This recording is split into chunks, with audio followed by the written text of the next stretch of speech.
নমস্কার, দেখছেন Kolkata TV digital. আপনাদের সঙ্গে রয়েছি আমি ঋষিকেশ। অভিষেক বন্দ্যোপাধ্যায় তিনি গত পরশু থেকেই কার্যত নির্বাচনী প্রচারটা শুরু করে দিয়েছেন বারুইপুর থেকে। বারুইপুরে সেখানে রীতিমতো র্যাম্প করে অভিষেক বন্দ্যোপাধ্যায় সেই র্যাম্পে হাঁটতে হাঁটতেই জনসংযোগ করেন, সাধারণ মানুষের সঙ্গে কথা বলেন।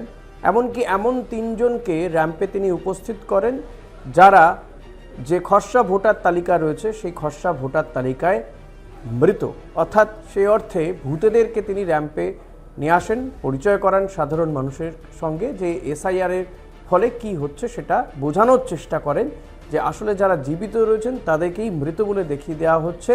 নির্বাচন কমিশন যে খসড়া ভোটার তালিকা তৈরি করেছে এসআইআরের পরে, সেটাই তিনি বোঝাতে চেয়েছেন। এমন তিনজনের সঙ্গে জনগণের পরিচয় করিয়ে দেন। আর আলিপুরদুয়ারে শনিবার দিন আলিপুরদুয়ারে অভিষেক বন্দ্যোপাধ্যায় সেখানেও র্যাম্প করলেন এবং সেখানেও একেবারে অভিনব প্রচার, জনসংযোগ যাকে বলে। আলিপুরদুয়ার মানে আপনারা জানেন যে চা শিল্প, দীর্ঘদিন ধরেই কিন্তু এই চা শিল্প ধুঁকছে, শ্রমিকরা বেতন পান না, কোনো চা বাগান বন্ধ হয়ে পড়ে রয়েছে, মাসের পর মাস বেতনের জন্য হাহাকার করছেন শ্রমিকরা, দাবি জানাচ্ছেন, কোথাও মালিকপক্ষ চলে যাচ্ছে, একাধিক সমস্যা রয়েছে চা বাগানের শ্রমিকদেরকে।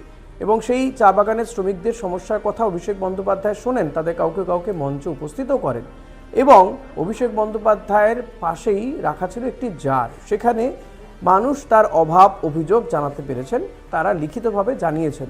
তার মধ্যে বেশ কিছু অভাব অভিযোগ অভিষেক বন্দ্যোপাধ্যায় শোনেন, যে চিরকুটগুলো তিনি পড়েন এবং তাকে পড়ে শোনানো হয়। তিনি কিছু সমস্যা সমাধান করার চেষ্টা করেন, বলেন হয়ে যাবে, কিছু সমস্যা হয়তো বলা হয়েছে যে সমস্যা করা হবে। সেই সমস্যাগুলো কি কি ছিল?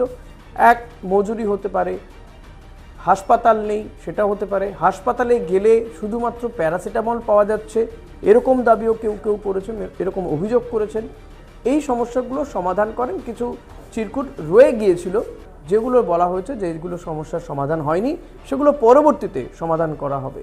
তো অভিষেক বন্দ্যোপাধ্যায় যখন এই পর্বটা মিটে যাচ্ছে, তারপরে তার একটা একবার চোখ যায় জারের দিকে এবং সেখানে তিনি একটি চিরকুট দেখতে পান। হঠাৎ করে সেই চিরকুটটা তুলে নেওয়া হয় এবং তাতে যে দাবি ছিল সেই দাবিটা কোথাও গিয়ে চমকে দেয় মানুষকে, এবং অভিষেক বন্দ্যোপাধ্যায় সেটা পড়ে কিছুটা চমকে যান।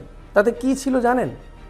তাতে যেটা ছিল, যে দাবিটা করা হয়েছিল, তাতে লেখা ছিল যে আমি বিয়ের টাকা পাইনি, অর্থাৎ রাজ্য সরকার যে রূপশ্রী প্রকল্পের টাকা দেয় সেই রূপশ্রী প্রকল্পের টাকা তিনি পাননি।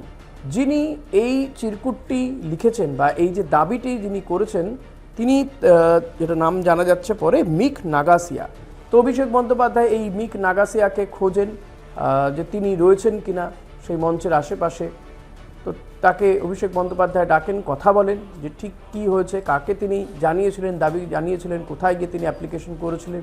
তো ওই মিক নাগাসিয়া তিনি জানান যে তিনি খোদ বিডিওকে জানিয়েছিলেন গোটা বিষয়টি, বিয়ের টাকা পাননি, অর্থাৎ রূপশ্রী প্রকল্পের টাকা পাননি, সেটা তিনি জানান।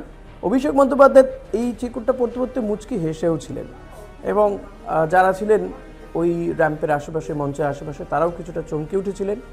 তো মিক নাগাসিয়াকে অভিষেক বন্দ্যোপাধ্যায় বলেন যে আপনি যে আবেদনটা করেছেন সেই আবেদনটা আমাকে পাঠিয়ে রাখুন, আমি দেখছি। এবং এর পাশাপাশি অভিষেক বন্দ্যোপাধ্যায় ওই মিক নাগাসিয়াকে বিয়ের শুভেচ্ছাও জানায়, যা এই যে আলিপুরদুয়ারে তার সভা, যে জনসংযোগ, এই জনসংযোগকে এক অন্য মাত্রায় পৌঁছে দেয়। মানুষের সঙ্গে সরাসরি ইন্টারাকশনে যাচ্ছেন অভিষেক বন্দ্যোপাধ্যায়, তাদের অভাব অভিযোগ শোনার চেষ্টা করছেন, কোথাও কোথাও সেই সমস্যাগুলো সমাধানের পথ বাতলে দিচ্ছেন বা সমাধান করা হবে আশ্বাস দিচ্ছেন। এভাবেই এই ২৬-এর নির্বাচনের প্রচারটা শুরু করে দিয়েছেন অভিষেক বন্দ্যোপাধ্যায়। দক্ষিণ ২৪ পরগনা থেকে একেবারে উত্তরবঙ্গে পৌঁছে গিয়েছেন তিনি, সমস্ত জেলাতেই যাবেন এবার প্রচার করতে। তবে তার এই যে উদ্যোগ এবং এই যে মানুষ তারা সরাসরি দাবি জানাতে পারছেন, তৃণমূল কংগ্রেসের সর্বভারতীয় সাধারণ সম্পাদক তথা সাংসদ অভিষেক বন্দ্যোপাধ্যায়, এটা জানাতে পেরে মানুষও কোথাও গিয়ে সন্তুষ্ট বা তারা আশ্বস্ত হচ্ছেন যে তারা অন্তত কোথাও সরাসরি অভিযোগটা জানানোর সুযোগ পাচ্ছেন।